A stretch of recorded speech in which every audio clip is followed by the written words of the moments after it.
नमस्कार मित्रांनो, सुस्वागतम. मुरांबा या मालिकेच्या आजच्या भागामध्ये आता मालविकाने मुद्दाम रमाच्या साडीवर दूध सांडलेलं असतं. रमाने मालविकाचं हे नाटक ओळखलेलं असतं, म्हणून ती रागाने तिला बाहेर काढून देते. त्यानंतर मात्र मालविका जेव्हा बाहेर येते, आता मात्र मनात खूप खुश होते आणि म्हणते की स्वतःला, आता मात्र तू कोणती साडी घालून जाणार आहे? तर तुझ्या सगळ्या साड्या मी धुवायला टाकलेल्या आहेत, तर त्या पण सगळ्या ओल्या करून ठेवल्यात. तेव्हा आता रमा आपलं कपाट अगदी उचकते, तर त्यात एकही साडी तेथे नसते. तेव्हा आता रमाला प्रश्न पडतो की नक्की आता कोणती साडी मात्र घालायची आहे. म्हणून रमा आता खूप टेन्शनमध्ये येते, विचार करत असते की नक्की साड्या कुठे गेल्या असतील. मालविका आपल्या स्वतःवर खूपच खुश होते, कारण तिने जी आयडिया केली ती आता वर्क होईल असं तिला वाटत असतं. तेव्हा आता रमाला इकडे खूप टेन्शन येते. रमा म्हणते की एकही साडी नाही, आता मी फंक्शनला कशी जाणार, आणि जर मी गेले नाही तर आरोहीला काय वाटेल. आता रमापुढे एक खूप मोठा प्रश्न उभा राहतो, नक्की काय करू याबद्दल ती विचार करते. आपल्या साडीकडे जे डाग लागलेले आहे तर त्या साडीकडे ती पाहत असते. तेव्हा आता अक्षयने तिला जे गिफ्ट दिलेलं असतं आणि तिने रागाने ती साडी कपाटावर तो बॉक्स फेकून दिलेला असतो, तेव्हा तिला त्या बॉक्सची आठवण होते. त्याकडे पाहत असते आणि स्टूल घेते. आता यांनी जी साडी दिलेली आहे तर ती नेसण्याचं आता ती ठरवते. लगेच टूल घेऊन मात्र त्या कपाटावरचा तो बॉक्स ती काढते. तो बॉक्स घेऊन त्यात साडी असते आणि आता मला ही साडी नेसावी लागेल, दुसरा माझ्याकडे कोणताही पर्याय नाही असे आता ती ठरवते. कारण ती साडी आता साईंनी दिलेली असते. म्हणून आता मात्र इकडे साई विचार करत असतो की मी जो रमाला साडी आणि चुडा पार्सल दिले होते त्याबद्दल आता रमा काहीच बोलल्या का नाहीत. नक्की काहीच अगदी म्हटले सुद्धा नाही. नक्की त्यांना ते आवडलं असेल ना, यावर मात्र मी काय समजायचं, आता तो विचार करू लागतो. नक्की रमाला तो आवडला असेल किंवा नाही. खरंच आवडलं नसेल का? त्या दिवशी तर त्या हो म्हणाल्या होत्या, मग नक्की काय? त्यावर त्या काही बोललाच नाही. आणि तेवढ्यात आता दोन पिओन असतात, तर एक त्याला म्हणत असतो की अरे तिकडे काम राहिलेलं आहे, तू इकडे मोबाईलवर टाइमपास करत बसलास. जर अण्णासाहेब आणि रमा या दोघांना जर कळाले तर ते तुला कामावरून काढून टाकतील. साईच्या कानावर आता हे बोलणं पडते. साई लगेच आता ते दोघांजवळ येतो. साई रागाने त्या दोघांवर ओरडतो की नक्की इकडे काय चाललं? इथे तुम्ही गप्पा मारायला आलात का? कार्यक्रम आहे हे कळते ना तुम्हाला? डेकोरेशन कधी होणार आहे? पाहुणे येण्याची वेळ झाली. काही सेन्सिटिव्ह तुम्हाला आहे की नाही? काय नक्की काय करतात? काम करतात की टाइमपास करतात? सगळं काही अगदी सुंदर दिसायला हवं हे तुम्हाला कळते का? तेव्हा आता त्यातील एक पिओन म्हणतो, सॉरी सर, खरंच आम्ही वेळेत पूर्ण करतो, आमच्याकडून उशीरच झाला ऑलरेडी. तेव्हा आता साई खूपच रिॲक्ट झालेला असतो, कारण त्याने दुसराच राग आता यांच्यावर काढलेला असतो. म्हणून तो पुन्हा त्या दोघांची सॉरी त्यांना म्हणतो आणि मी तुमच्यावर दुसराच राग काढला, त्यामुळे हे बघा खरंच आय एम सो सॉरी, परंतु हे जे काही पडलेलं आहे लवकरात लवकर ते सर्व करून घ्या. तर आता ते दोघेही तयारीला लागतात.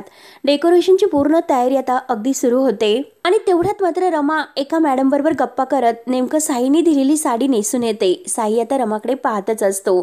साईला आता अगदी आनंद वाटतो, कारण रमाने जी साडी नेसलेली आहे तर ती साईची असते. आता रमाला ही साडी नक्की आवडली, म्हणून आता साई एकटक रमाकडे पाहतच असतो. आता मात्र साई बघत आहे हे रमाच्या लक्षात येते. रमा साईकडे बघते आणि परत आता तिला म्हणजे थोडंसं असं काहीतरी वेगळं फील होतं, म्हणून ती स्वतःची साडी परत आवरते आणि साईकडे अशी नकळत पाहत असते. साई आता मनामध्ये इतका खुश होतो आणि म्हणतो की खरंच थँक्यू रमा, तुम्हाला या साडीमध्ये बघून मला इतका आनंद झाला, काय सांगू मी रमा तुम्हाला. म्हणून तो आता खरंच इतका खुश असतो.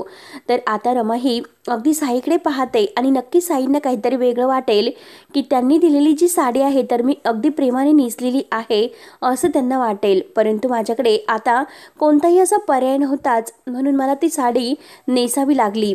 आता मात्र रमा ही खाली पाहते आणि साई तर खूपच खुश होतो. तुम्हाला या साडीमध्ये बघून मला किती आनंद झालेला आहे, तो आनंद मी तुम्हाला नाही सांगू शकत. तर पण 7 वर्ष अभ्यास करून दिलेला जो पेपर आहे तर तो आज अगदी पास झालो असे मला वाटते. तर तेव्हा रमा आता साईजवळ येते आणि विचारते की विचित्र वाटतं ना हे सर्व, आणि मला माहिती आहे की साडी माझ्या टाईपची नाही, परंतु अगदी मग काहीतरी कारण होतं त्यामुळे मला ही साडी नेसावी लागली. तर म्हणून रमा आता साईकडे बघते आणि परत जायला निघते. साई आता रमाला म्हणतो की एकच मिनिट, फक्त 1 मिनिट, आणि तो रमाच्या अगदी डोक्यावर पदर ठेवतो, फक्त 1 मिनिट असे बोलून. आता रमा त्याच्याकडे पाहतच असते. आता साई तिला म्हणतो की आणखीन सुंदर दिसतंय, हे बघा तुम्ही. तेव्हा आता रमाने जो काही डोक्यावर पदर आहे तर तो हातात धरलेला असतो आणि त्याकडे ती पाहत असते। तेव्हा तो पदर पडणार तोच रमा पुन्हा अलगद आपल्या हातामध्ये धरते आणि साईकडे बघून हसते। आता मात्र साई खूपच खुश होतो आणि रमा सुद्धा आता खूप खुश असते। साई रमाला म्हणतो की हे बघा ही भाषण आहेत ना, तर चला आपण जाऊयात। त्यावर रमा म्हणते की नाही मला जरा काम आहे। तर आता साई म्हणतो की असं का करतात, हे बघा आरोहीचं सुद्धा भाषण आहे ना, मग तुम्हाला भाषण नाही ऐकायचं का? रमा म्हणते की अहो मी आले ना, तुम्ही थोडंसं पुढे व्हा बरं, मी आले। आणि रमा आता जाते तर आता साईच्या डोक्यात येते की अरे देवा, फोटो तर काढायचा होता आणि रमा खरंच किती सुंदर दिसत होत्या बरं। साईला खूपच आनंद झालेला असतो। साई आता अगदी झपाट्याने कामाला लागतो आणि त्या पिओनला म्हणतो की हे बघा लवकर करा, बाहेर आता सर्व डेकोरेशन अजून बाकी आहे, ते लवकरात लवकर पूर्ण करून घ्या। तर किंवा बालदिनाच्या ह्या कार्यक्रमानिमित्त छान असं सगळीकडे पोस्टर लागलेले असतात, डेकोरेशन खूपच छान होते। आता सगळे काही पेरेंट्स आपल्या मुलासोबत येत असतात, सगळ्यांची अगदी धावपळ सुरू असते। मॅडम वगैरे आता यांची अगदी व्यवस्थित तयारी सुरू असते, एकमेकींची छान असे गप्पा त्या करत असतात। आणि त्याच वेळेस आता तेथे अक्षय सुद्धा येतो, साई त्याच्याकडे पाहतो। आता साई खूपच खुश असतो कारण त्याला इतका आनंद झालेला असतो की रमाने आज त्याने दिलेली साडी नेसलेली असते, म्हणून तो आता खुश होत अक्षयला विचारतो की अरे अक्षय, अरे सर्व काही व्यवस्थित तर झाले ना? अक्षय म्हणतो की हो, सगळं काही व्यवस्थित झालेलं आहे। तर अक्षयच्या हातामध्ये गुलाबाचे फुलं असतात आणि तेवढ्यात पिओन आता साईला म्हणतो की हे बघा सर, ते पदार्थ टेस्ट करून बघा। तेव्हा अक्षय म्हणतो की हो बघ ना। आता साई खुश होत म्हणतो की अरे तू बनवलेले आहे ना, मग छानच असणार, एकदम असे बेस्ट। म्हणून तो आता अगदी अक्षयचा गाल धरतो आणि अगदी छान असं त्याच्याशी बोलत असतो। तर तेव्हा आता लगेच अक्षय विचारतो की काय रे, आज इतका आनंद काय झाला तुला? तू तर आज एका वेगळ्याच मूडमध्ये दिसतो। तेव्हा साई हसतो आणि काही नाही असं म्हणतो। तर अक्षय लगेच त्याला एक गुलाबाचं फूल देतो। पुढे आता गोलूच्या हातात सुद्धा गुलाबाचं फूल असतो। गोलू धावतच अक्षय जवळ येतो आणि आरोही कुठे आहे काका असं विचारतो। त्यावर आता अक्षय त्याच्यासोबत हसतो आणि सांगतो की अरे हे बघ आरोही येईलच, आता इतक्यात येईलच ती। विचारतो की काका, अरे ती कोणाचा लुक घेऊन येणार आहे नक्की, पॅरेंट की आता काही तिच्या आईबद्दल? तर आता अक्षय म्हणतो की अरे बघ ना, ती आल्यानंतर तो गोलूला म्हणतो की चल बस, आपण बसूयात। आणि तेवढ्यात बाबा करत मात्र आता आरोही अगदी येतच असते। आरोहीला आता बघून अक्षयला इतकं छान वाटतं। साई, गोलू, अक्षय आता हे आरोहीकडे पाहतच असतात। आरोहीने मस्त 2 वेण्या घातलेल्या असतात। आता मात्र इतके ते अगदी आश्चर्याने पाहत असतात। तर आता साई खुशत मनात म्हणतो ही तर रमाची एकदम सावलीत दिसते, कारण मस्त त्या 2 वेण्या अगदी हुबेहूब आता छोटीशी रमाच आता ही आरोही वाटत असते। तेव्हा आता अक्षय बघतो आणि मनात म्हणतो की 2 वेण्या माझ्या आरोहीत सुद्धा अगदी रमाच दडलेली आहे। तर ते चालणं वगैरे सगळं काही अगदी रमासारखेच असते आणि आता दोघांना सुद्धा साईला आणि अक्षयला रमा आणि आरोही बरोबरच येत आहे असे दिसते। आणि तेवढ्यात मात्र आता अक्षय हा आरोहीला म्हणतो की हे बघ आरोही, तो तिला जवळ घेतो आणि पाहतच असतो। तर आता आरोही खुशत विचारते की बाबा अरे कशी दिसते मी? तो आरोहीला खूप जवळ घेतो, तिचे अगदी 2 वेण्या धरतो आणि गाल सुद्धा स्पर्श करतो। तेव्हा आरोही मात्र आपल्या बाबांचे हात धरते आणि लगेच तिला आता घट्ट मिठी मारतो। साई आता हे सर्व बघून आणखीन खुश होतो आणि गोलू पाहतच असतो। आता अक्षय एकदम थक्क होतो, नक्की तोंडातून काय त्याचा शब्द निघतच नसतो आणि तो फक्त आपल्या आरोहीला आपल्या मिठीत घेतो। आणि तेवढ्यात अण्णासाहेब कर्णिक सुद्धा तेथे येतात। तर लगेच आता अनाऊन्स करणाऱ्या मॅडम आहे, तर त्या लगेच आता अगदी अनाऊन्स करून सांगतात की चला सर्व पालकांनी आणि विद्यार्थ्यांनी जागेवर बसून घ्या। तर अक्षय आता एकटक आरोहीकडे पाहतच असतो। आता पाहुणे मंडळी आलेले असतात आणि आता मॅडम म्हणतात की चला तर कार्यक्रमाला सुरुवात करूया। तर आता सगळेजण जागेवर बसतात। तर आता अक्षयचे डोळे मात्र रमाला शोधत असतात की रमा अजूनपर्यंत येथे का आली नसेल। आरोही सुद्धा आपल्या रमाची वाटच पाहत असते। त्यानंतर मॅडम आता अण्णासाहेब कर्णिक यांना स्टेजवर यायला सांगतात आणि 2 शब्द बोलायला। तेव्हा आता अण्णासाहेब कर्णिक हे स्टेजवर येतात, सर्वजण टाळ्यांचा गडगडाट करतात। आता मात्र अण्णासाहेब हे मॅडमचे आभार मानतात आणि आज मात्र आपण या बालदिनाच्या कार्यक्रमाच्या निमित्त सगळेजण एकत्र आलेलो आहोत। आणि या बालदिनाच्या कार्यक्रमाच्या निमित्त मात्र आता आपल्याकडे आलेले आहेत एक विशेष म्हणजे खास पाहुणे आणि त्या पाहुण्यांचा आपण अगदी अगदी जोरदार टाळ्या वाजून स्वागत करूया. तर त्या पाहुण्यांचं आता सर्वजण टाळ्या वाजून स्वागत करतात. तर आरोही आता नाराज असते. आरोहीचं सगळं लक्ष आईवर असते. आता मात्र ती अर्थाला विचारते की अगं आई कुठे आहे. अर्था म्हणते की हे बघ तू नाराज होऊ नको, आई लवकरच येईल. अक्षय सुद्धा आता इकडे तिकडे रमाला पाहत असतो आणि तेवढ्यात आता अण्णासाहेब कर्णिक आलेल्या पाहुण्यांचं स्वागत करतात. अगदी श्रीफळ, नारळ वगैरे, हार वगैरे घालून अगोदर शाल त्यांना घातली जाते आणि त्यांचा सत्कार केलेला जातो. तेव्हा तर सर्वजण टाळ्या वाजवतात. मस्त असा रोजच्या फुलांचा बुके त्यांना दिला जातो आणि सर्वजण अगदी खणखणत टाळ्या वाजवतात. सर्व मुलांच्या हातामध्ये एखादा गुलाबाचं फूल असतं. आरोही आता अगदी नाराज असते कारण रमा तिला अजूनपर्यंत काही आलेली दिसत नाही.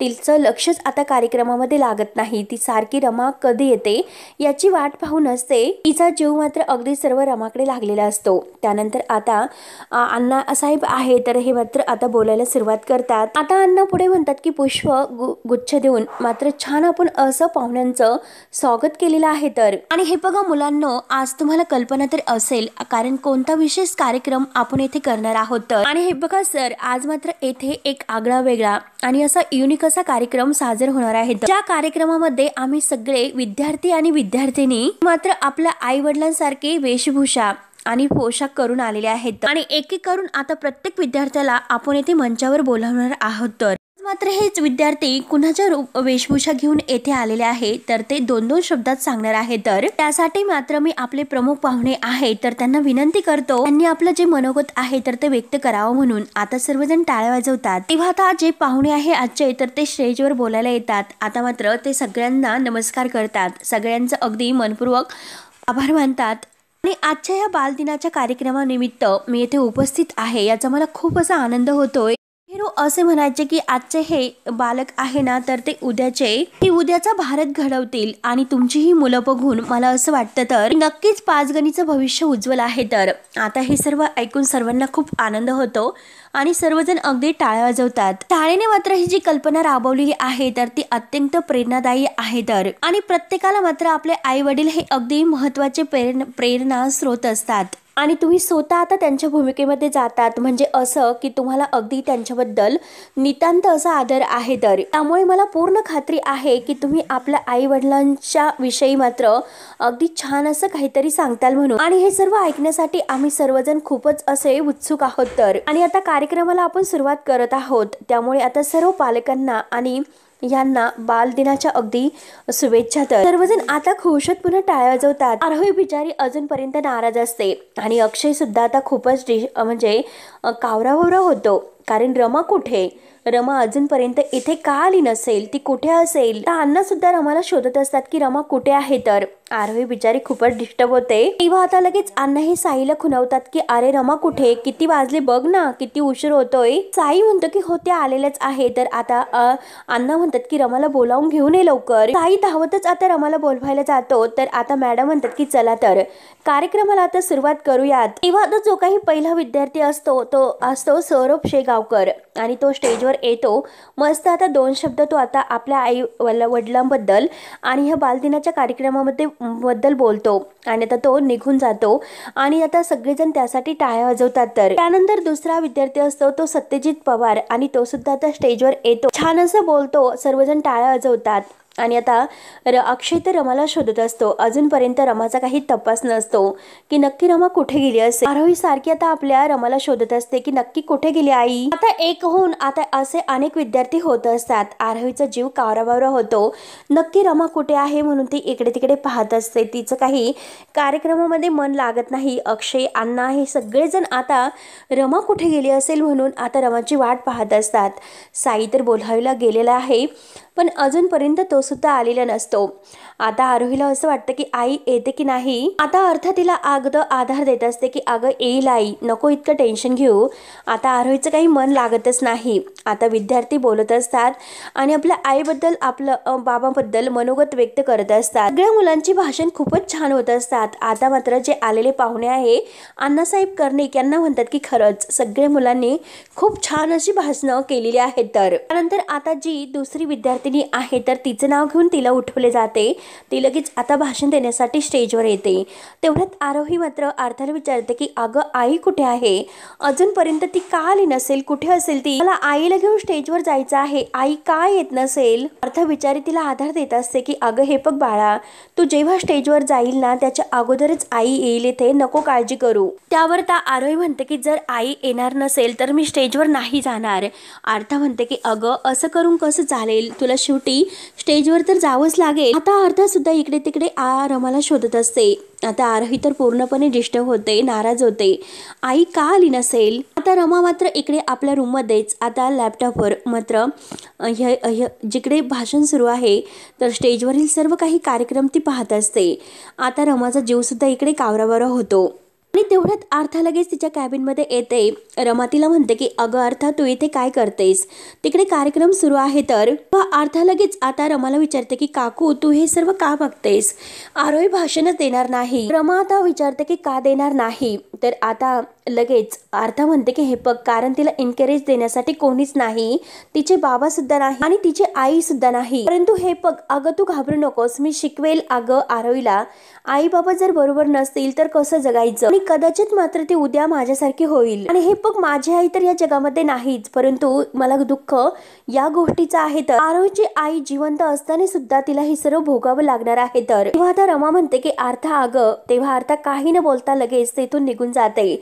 परंतु अर्थाचे जे काही दोन शब्द आहेत तर ते रमाच्या जीवाला, तिच्या हृदयाला अगदी हेलकावणी देणारं असतं. तेव्हा आता रमा अगदी स्वतःला म्हणते की नाही, मी आरोही बरोबर असं नाही वागू शकत, कारण तिला ते आईचं प्रेम मिळायलाच हवे, तो तिचा हक्क आहे आणि मी तो तिचा हक्क हिरावून नाही घेऊ शकत. म्हणून रमा लगेच आता उठते आणि जायला निघते. तेवढ्यात आता साई तेथे येतो. साई आता रमाला म्हणतो की अहो चला, अण्णासाहेब तुम्हाला बोलवतात, कार्यक्रम सुरू झालेला आहे केव्हाचा, चला लवकर. आणि हे बघा रमा, अहो तुम्हाला थँक्यू म्हणायचं होतं. रमाला मात्र आता काय बोलू आणि काही नाही, काही सुचत नाही. रमा पूर्णपणे आता हँग होते. तिला तर आता आरोही बरोबर जायचं असतं आणि आता मात्र काय करू असा प्रश्न तिच्या समोर उभा राहतो. त्यावर आता रमा साईला म्हणते की हे बघा, आपण नंतर बोलूयात, कारण मला एक महत्वाचं काम आहे. तर त्यामुळे रमा आता पूर्णपणे डिस्टर्ब होते. नक्की काय करू असा प्रश्न तिला उभा राहतो. तिला खूप टेन्शन येते. आता साई रमाकडे पाहतो की नक्की रमाला काय होत असेल, रमा कसला इतका विचार करत असेल. त्यानंतर आता लगेच आता मॅडम इकडे सगळे काही मुलं झाल्यानंतर आता आरोही देवधरीचं नाव घेतात, कारण यानंतर आता आरोही देवधर येणार आहे. तर आता आरोही विचारते, खूप नाराज असते. आई तिच्या सोबत नाही आणि बाबा सुद्धा नाही, मग नक्की आता कसं जायचं स्टेजवर? आरोहीचं नाव घेतल्यानंतर अक्षय खूपच खुश होतो, परंतु आरोही आणि अर्था या दोघींना तर आता धक्काच बसतो. तेव्हा आरोही काही उठत नसते तर मॅडम पुन्हा आरोहीला आवाज देतात. आरोहीचा जीव आता पूर्णपणे टांगणीला लागतो. नक्की काय करू ती मागे वळून पाहत असते. आता काय करायचं? अक्षय आता आरोहीला खुणावत असतो की अगं जा ना. अर्थात सुद्धा आता आरोहीला सांगत असते की अगं आरोही जा लवकर. आरोही धावतच मात्र अक्षयकडे येते. तर अक्षय म्हणतो की आरोही अगं काय झाले? तेव्हा आरोही आता अक्षयला विचारते की आई कुठे आहे? तर सगळेजण आता आरोहीकडे पाहत असतात की नक्की आरोही काय येत नसेल. आता आरोहीला तर आता आई हवी असते. आई तर अजून येथे आलेलीच नाही, मग कसं स्टेजवर जायचं हा एक मोठा प्रश्न आरोहीला निर्माण होतो. ती खूप टेन्शनमध्ये येते. त्यावर तर लगेच अक्षय म्हणतो की हे बघ बाळा, अगं असं नाही करायचं. आरोही आई असेल ना इथे कुठेतरी, आई नक्की येईल. आणि आई आता तुझ्या समोर नाही म्हणून तू स्टेजवर नाही जाणार का? आणि हे बघ बाकी सगळेजण मुलं आता स्टेजवर जाऊन कसे बोलतात, मग तू सुद्धा असं नाही करायचं, जा बरं. म्हणून आता अक्षय आरोहीला जा असं म्हणत असतो. तेव्हा मात्र आता अण्णा हे आरोही बद्दल पाहुण्यांना सांगत असतात की ती जरा लाजते आणि ते तिचे वडील आहेत. तर त्यावर आता अक्षय मात्र आरोहीला समजावतो की हे बघ अगं, तुझी आई तुझ्या समोर असो किंवा नसो, परंतु हे बघ तुझं आईवर प्रेम आहे की नाही? तेव्हा आरोही म्हणते की हो आहे ना. हे बघ अगं आरोही, आई तर तुला आवडते ना? तर आरोही खुश होत अगं आवडते असं म्हणते. आता अक्षय तिला अगदी स्टेजवर जाण्यासाठी अगदी महत्त्वाचे काही टिप्स आहेत तर ते सांगत असतो आणि तयार करत असतो की तू स्टेजवर जावं, मस्त असं भाषण द्यावं. अक्षय तिला म्हणतो की अगं तू आईसारखा गेटअप का केलास? ह्या 2 वेण्या का घातल्यास बरं? हे सर्व अगदी तू स्टेजवर जाऊन सांग की तुला खरंच आई तुझी किती आवडते, आईच्या 2 वेण्या तुला खरंच खूप आवडतात, हे सगळं काही अगदी तू जाऊन सांग, अगदी घाबरू नकोस. तेव्हा मात्र अक्षय आता आरोहीला स्टेजवर जाण्यासाठी सांगत असतो. आरोही आता अक्षयचं सर्व बोलणं ऐकून घेते आणि सर्वजण आता इकडे आरोही स्टेजवर येण्याची वाटच पाहत असतात. सर्वांचं लक्ष आरोहीकडे खेचलेले असते. नक्की आरोही का घाबरत असेल? आता इकडे रमाचा जीव खालीवर होतो की नक्की काय करू, तिकडे येऊ किंवा नको येऊ, म्हणून ती सारखी आता विचारात पडलेली असते. आणि इकडे तर आता सगळेजण आता रमाची सुद्धा वाट पाहत असतात आणि आरोही स्टेजवर येण्याची. तेव्हा मित्रांनो हा भाग येथे संपतो. तर पुढील भागामध्ये तर रमाने सुद्धा आरोहीसाठी 2 वेण्या घातलेल्या असतात. आता आरोही खूपच खुश होते. आता मात्र आरोही रमाला म्हणत असते की आई, अगं तू बाबाला आय लव्ह यू असं म्हणशील ना, प्रॉमिस कर बरं मला, कर प्रॉमिस. रमाचे डोळे अगदी भरून येतात आणि ती रमाचा हात आपल्या हातामध्ये घेते आणि प्रॉमिस कर. हे बघ आता मात्र तू माझ्या हातामध्ये हात दिलास ना, मग तू मला प्रॉमिस केलेला आहे, तर आता मात्र तू मला प्रॉमिस दिलेला आहे की तुला आता बाबांना आय लव्ह यू असं म्हणावंच लागेल. त्यानंतर रमा ही अक्षयला म्हणत असते मला आता माझ्यामुळे त्रास होत असेल. तेव्हा आता अक्षय म्हणतो की ह्या त्रासाचं काय घेऊन बसला, या अगोदर तर तुम्ही मला खूप जास्त त्रास दिलेला आहे, यापेक्षा सुद्धा मीच तुम्हाला सॉरी म्हणतो की आरोहीने जे काही शाळेत केलेलं आहे त्यासाठी. त्यावर आता रमा म्हणते की तिची काही चूक नाही. तर अक्षय म्हणतो की अगं तिच्यामुळे तुला ह्या अशा 2 वेण्या अगदी शाळेमध्ये घालाव्या लागल्या, तर आरके मॅडमने अशा 2 वेण्या घातल्या. तर रमा विचारते की तुम्हाला आवडल्या नाहीत का? अगोदर त्या वेण्या तुम्हाला खूप आवडायच्या म्हणून मी कधीही त्या वेण्या बदलण्याचा प्रयत्न नाही केलेला. तेव्हा आता अक्षय रमाकडे पाहत असतो आणि रमा अक्षयकडे, दोघे आता एकमेकांकडे पाहत असतात. तर मित्रांनो आता पुढे काय होईल हे बघण्यासाठी आता आपल्या चॅनलला नक्की सबस्क्राईब करत राहा. धन्यवाद.